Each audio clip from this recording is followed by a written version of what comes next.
नमस्कार, एमपी समाचार प्रेस में आपका स्वागत है। मैं हूं आपके साथ आशीष शर्मा। आइए रुक करते हैं आज की ताजा खबरों पर। जीतू पटवारी ने गणेश नगर में अपने चुनाव कार्यालय का उद्घाटन किया। जीतू पटवारी के चुनाव कार्यालय पर कार्यकर्ताओं सहित क्षेत्रीय रहवासी बड़ी संख्या में उपस्थित रहे हैं। स्थानीय लोगों ने भाजपा पर धर्म की राजनीति करने का आरोप लगाया है।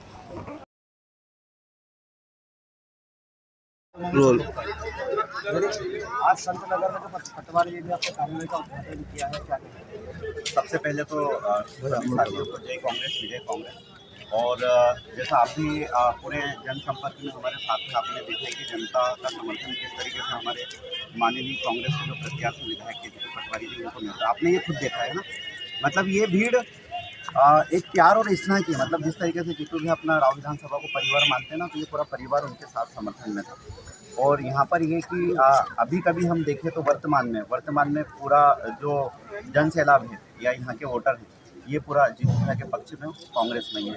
और हम राव विधानसभा तो जीतेंगे, साथ ही साथ पूरा मध्य प्रदेश भी जीत रहे हैं और मध्य प्रदेश में सरकार बनी है। भाजपा लगातार आक्रामक हो रही है, भाजपा धर्म की राजनीति कर रही, राम मंदिर को उनका मुद्दा फिर से उठाया, क्या? देखिए, एक चीज़ ये है कि आप मुझे ये बताइए कि ये देश किससे चलता है, किसी धर्म से चलता है?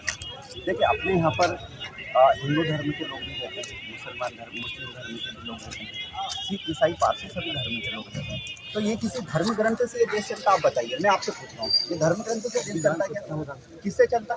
संविधान से। और संविधान में क्या लिखा है कि भारत एक धर्मनिरपेक्ष राष्ट्र है और हमें सारे धर्मों का सम्मान करना है।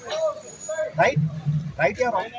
तो हमें एक चीज़ ये सोचनी पड़ेगी कि धर्म की राजनीति कब तक चलेगी।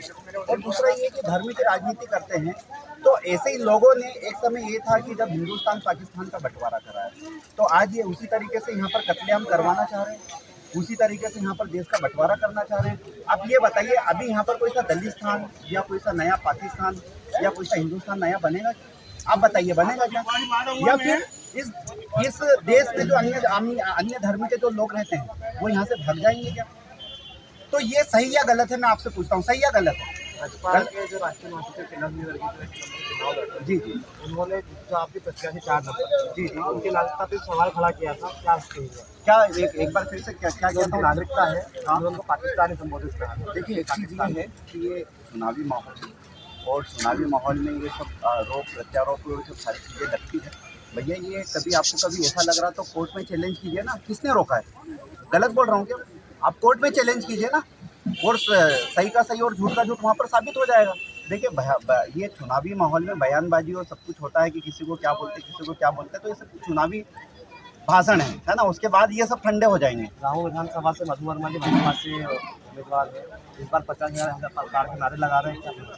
देखिए, 50,000 पार तो था, जो 5,000 पार भी हो जाए। देखिए, वो इसलिए मैं बोल रहा हूँ कि आप देखेगा कि पूरे इंदौर में नगर निगम बीजेपी की बैठी है और इधर वार्ड में और इनके जितने भी जैसे मधु वर्मा जी का जो विधानसभा है, राव विधानसभा है, तो आप देखेगा कि इनके पार्षद, इनके सरपंच हैं। तो जब इन लोगों ने तो विकास किया तो फिर मधु वर्मा जी क्या विकास करेंगे? जब इनके पार्षद तो एक कड़ी होती है ना, छोटी, मतलब नीचे से उठकर फिर पार्षद के बाद विधायक की दावेदारी आती।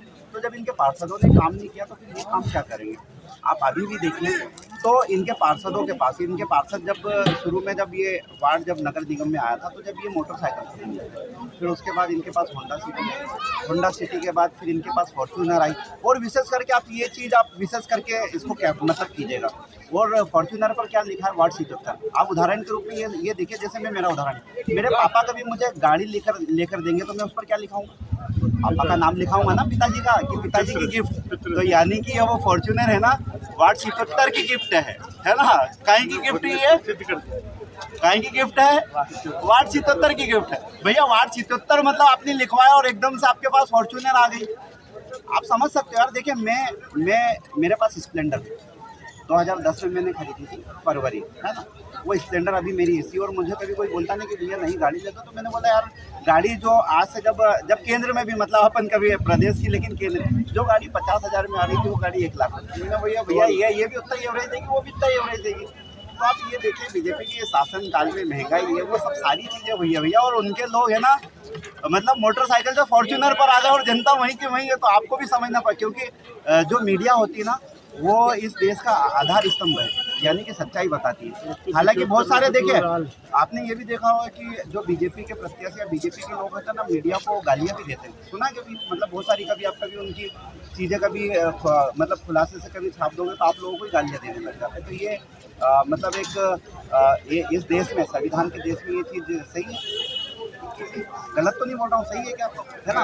उनके मंत्री, उनके विधायक मतलब करोड़ों रुपए की संपत्ति हो जाती है, तो ये क्या है? यहाँ पर आप कभी देखें तो देखिए, मतलब कांग्रेस ने अभी घोषणा पत्र भी जारी किया है। आप कभी ये देखें तो उन्होंने बोला कि 200 यूनिट तक बिजली हाफ। आपने भी देखा होगा, क्योंकि आप तो आए दिन रहते हैं संपर्क में नेताओं के।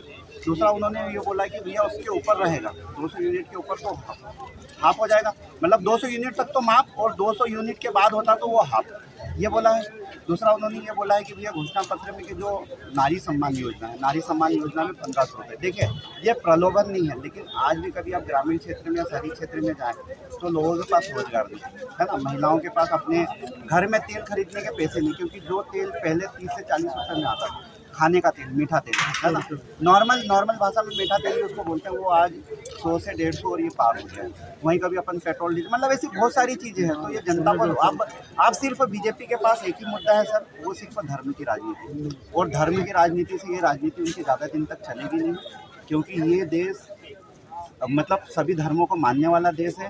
और जब ये देश में जब संविधान का निर्माण हुआ था तो सारे धर्मों के लोगों ने मिलकर किया, और आज ये धर्म की राजनीति कर रहे हैं, तो ये कत्लेआम कर देंगे तो सारी जनता को समझना पड़ेगा। क्योंकि एक घर में कभी मुखिया जो होता है, वो मुखिया कभी चारों भाई को लेकर चलेगा तो वो घर व्यवस्थित होता है। नहीं तो कभी मान लो, कभी उदाहरण के रूप में देखें कि 20 बाई 50 का घर है और 4 भाई लोग हैं, और कभी मुखिया नहीं संभाल पाता तो उसी 20 बाई 50 के घर में 4 दीवारें खड़े हो जाती है। और वहीं कभी 4 भाई लोग साथ में रहते तो उनके बच्चे और ये कितने हंसते खेलते और कितनी चीज़ें होती अच्छी वहाँ पर। तो इस तरीके से ये कत्लेआम मचा देंगे सब, तो उनको, आपको भी, मीडिया को भी दिखाना रहेगा। धर्म की राजनीति है, धर्म की राजनीति ज़्यादा दिन तक नहीं चलती। बड़े जो आए थे पहले, जो बीजेपी की जो राजनीति होती थी वो अच्छी होती थी, ये सारी चीज़ें, और ये बोलते कि हम विपक्ष